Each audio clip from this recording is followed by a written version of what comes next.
Hi friends, welcome to my channel. आज की कहानी का नाम है पार्थ। पार्थ, कहाँ हो तुम?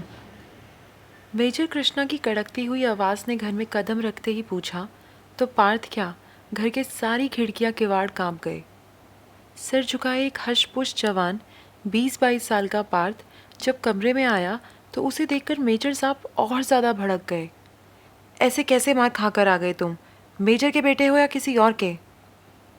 मेजर साहब को जानवरों के उपालंब प्रयोग करने से खासी चिढ़ थी, इसीलिए भगवान की दया से उल्लू के पट्टे, गधे आदि नामों से बरखुरदार को नवाजा नहीं गया था। दूसरा क्योंकि आर्मी में थे तो मेजर साहब को तू तड़ा की भाषा से भी चिढ़ थी। जी सर, वो अरे क्या वो लगा रखी है? बोलती क्यों बंद हो जाती है तुम्हारी? मर्द होगे नहीं? किसी की सुन कैसे लेते हो? लोगों की हिम्मत कैसे होती है तुम पर हाथ उठाने की? क्या रुक्मणी, क्या करूं मैं तुम्हारे इस लड़के का? जब इसकी उम्र का था मैं तो पूरे गांव क्या पूरे ज़िले में मेरा रौब था। कोई भी पहलवान अखाड़े में टिक नहीं सकता था मेरे सामने। पार्थ को पता था अभी ये कहानी 25 मिनट और चलेगी, इसीलिए चुपचाप सिर झुकाकर सुनता रहा। वैसे भी ये रोज़ का किस्सा था। बेटा कहीं ना कहीं से पिटकर आता था और पिता उसे अपनी शौर्य गाथा सुनाने लगते थे। उन्हें लगता था कि शायद ये सब सुनकर पार्थ थोड़ा तो, पर हालात और होनी हमेशा हमारी तो नहीं सुनते, है ना? पार्थ जैसा था, इसमें उसका क्या दोष?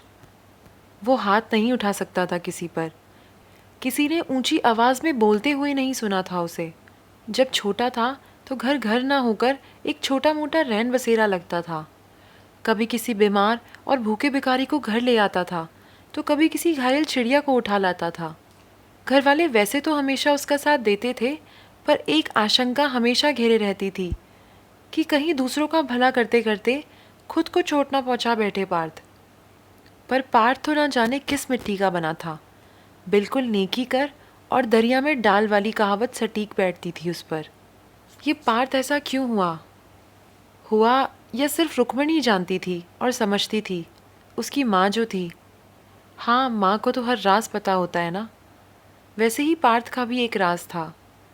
राज भी क्या था जनाब, पता तो सबको ही था, पर इस बात को समझना स्वीकारना कोई नहीं चाहता था। इस राज को जानने से पहले आप इसकी थोड़ी पृष्ठभूमि जानना ज़रूरी है। मेजर साहब, हाँ, अपने मेजर कृष्णा, पार्थ के पिताजी, यूँ तो बहुत ही भले आदमी माने जाते हैं, सब में लोकप्रिय। सब ही चाहे फिर वो उनके रिश्तेदार हों या ऑफिस के सहकर्मी, उनकी प्रशंसा करते नहीं थकते थे कि उनके जैसा भोला, समझदार व सुलझा हुआ इंसान दूसरा नहीं देखा कभी। पर ये मेजर साहब घर की चारदीवारी के पीछे दूसरे ही शख्स होते थे। बात बात पर भड़कना, तिल का ताड़ बनाना तो कोई उनसे सीखे। और उसी तिल के ताड़ में रुक्मणी पिस कर रह जाती थी।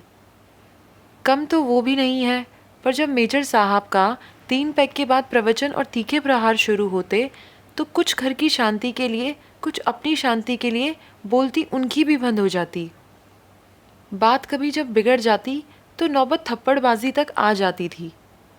मेजर साहब ने कभी रुक्मणी को उसकी बातों का कोई महत्व नहीं दिया। पढ़ी लिखी व नौकरी पेशा होने के बावजूद रुक्मणी की हैसियत घर में कुछ नहीं थी। जब तक वह घर के कामों को सलीके से करती रहती ठीक था, पर जैसे ही एक ही चूक होती मेजर साहब पूरा घर सिर पे उठा लेते। फिर शुरू होता था तानों का दौर, जो देर रात तक चलता था। इसी रोज़ रोज़ की चिक चिक से एक दिन 9 साल का पार्थ जब रोने लगा तो मेजर साहब ने तैश में आकर उसे उठाकर पटकने ही वाले थे कि तभी घर में पार्थ के मामा पहुंच गए। उसे अपने पिता से बचा तो लिया, पर खुद की हवस का शिकार होने से ना बचा पाए। मामा भांजे का रिश्ता कलंकित तो हुआ ही, इस घटना ने पार्थ का स्वभाव बदल कर रख दिया।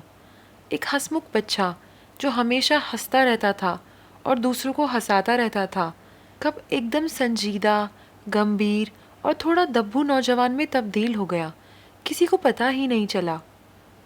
शुरू में तो उसने बगावत करी, फिर जैसे हथियार ही डाल दिए। मामा की मनमर्जी चलती रही, माँ जानकर भी अनजान बनी रही। पिता ने तो जैसे अपनी आंखें ही मूंद रखी थी। मेजर साहब का रोज़ रोज़ का पीना और फिर घर का माहौल ख़राब करना, ये बचपन से ही अखरता था पार्थ को। पर अपने स्वभाव के कारण वह कभी अपने मन की बात किसी से नहीं कह पाया। अब तो उसने अपना मन पढ़ाई और दूसरों की मदद करने में लगा दिया था।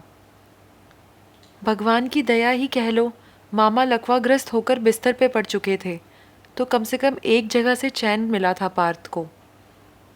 अब तो उसका मकसद एक एनजीओ खोलकर गरीब बच्चों की सहायता करना, उनको रोजगार के अवसर प्रदान करना था। धीरे धीरे इस बारे में उसने सारी जानकारी लेनी शुरू कर दी और जल्दी जल्दी उसका सपना पूरा भी हो सकता है, बस अगर मेजर साहब उसका साथ दे दे। पर पार्थ जानता था ये बहुत ही टेढ़ी खीर है, ऐसा होना मुश्किल है। मेजर साहब के तो पार्थ को लेकर अलग ही सपने हैं और उसका ये फैसला तो वो कतई ही नहीं मानने वाले। पर पार्थ भी अपने सपनों पर टिका रहना चाहता था। जाने कौन सी शक्ति उसे हार न मानने की प्रेरणा दे रही थी। उस दिन जब पार्थ कॉलेज से वापस आ रहा था तो बीच रास्ते में रुक्मणी का फ़ोन आ गया, कुछ राशन का सामान लाने की हिदायत देकर। जैसे ही पार्थ ने गाड़ी मोहल्ले के किराना स्टोर की तरफ मोड़ी, बदहवास सी भागती हुई एक लड़की उसकी कार से टकरा गई। इससे पहले पार्थ कुछ समझ पाता, लड़की सड़क पर गिर पड़ी। अरे अरे मैडम, थोड़ा संभल कर, आई एम सो सॉरी, आपको चोट तो नहीं लगी? गाड़ी से निकलकर जैसे ही पार्थ ने उस लड़की को उठाने के लिए झुका, चित्रांगदा को देखकर वो हैरान रह गया। चित्रांगदा उसकी क्लास में थी, पार्थ का पहला और आखिरी प्यार, पर जिससे बोलने की हिम्मत कभी ना हुई पार्थ की। और आज बदहवास सी चित्रांगदा को देखकर पार्थ खुद अपने होश खोने लगा। पर चित्रांगदा को तो जैसे होश ही नहीं था।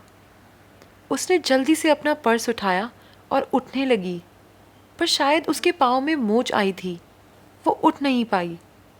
अब तो जैसे वो और भी ज़्यादा घबरा गई और मुड़ मुड़ कर पीछे देखने लगी।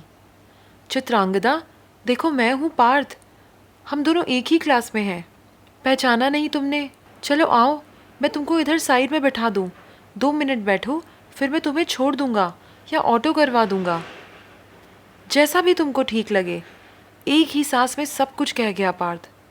जी मैं वो चित्रांगदा तो बस वहाँ से भागना चाहती थी, जैसे जैसे कोई छड़ी घुमाए और वो गायब हो जाए। उसकी नज़रें अभी भी परेशान होकर किसी से छिपना चाहती थी, और जाने क्यों पार्थ उसके बिना बोले ये सब कुछ समझ रहा था।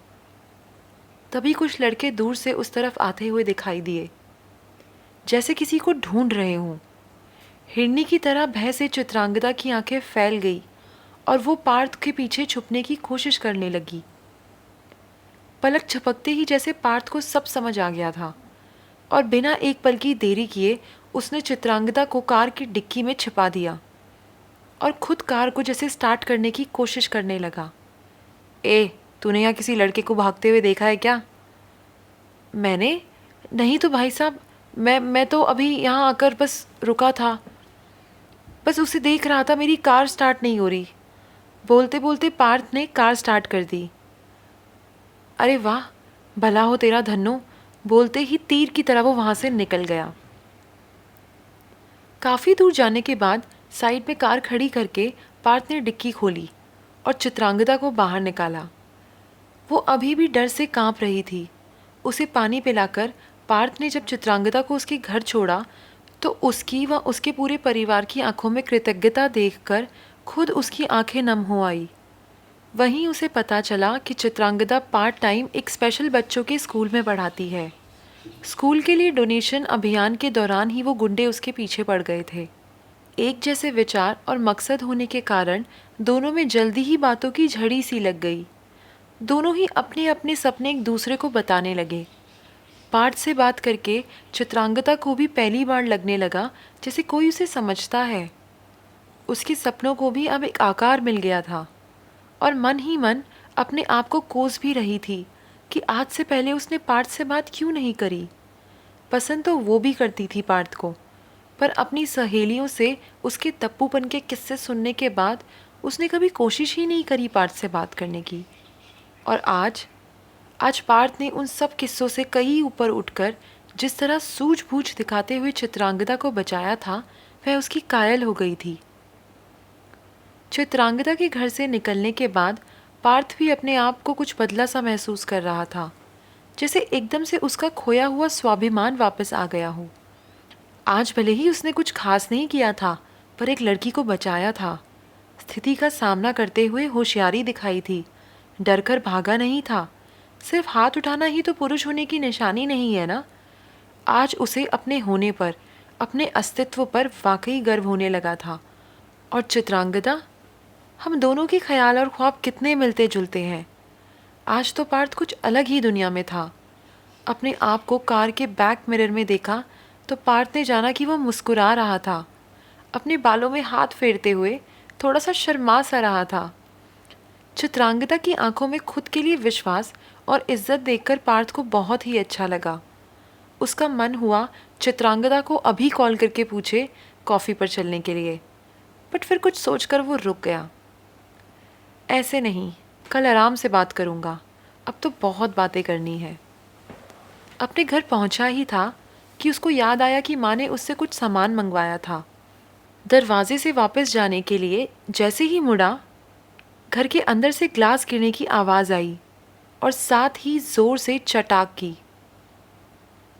दौड़कर अंदर पहुंचा तो पार्थ देखता है मेजर साहब का ग्लास नीचे गिरा हुआ चकनाचूर हो चुका है और माँ टूटे हुए कांच को समेटती जा रही है, साथ ही अपने आंसू पोंछ रही है।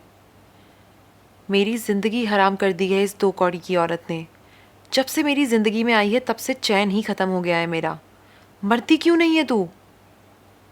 मेजर साहब रुक्मणी को कंधे से पकड़कर एक चांटा और रसीदने ही वाले थे कि पार्थ ने बीच में आकर उनका हाथ पकड़ लिया।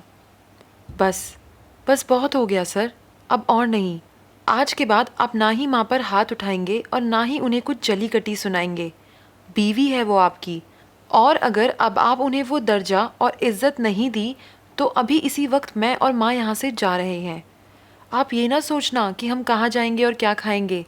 इस लायक तो मैं हो ही चुका हूँ कि माँ को रख सकूँ, और माँ वो तो वैसे भी कभी आप पर निर्भर नहीं थी, सिर्फ मेरी वजह से आपकी सुनती आई है। पर अब बस, और नहीं। पार्थ की गुस्से में लाल आंखों में दृढ़ निश्चय देखकर मेजर साहब सकपका गए। उनका हाथ स्वयं ही नीचे हो गया।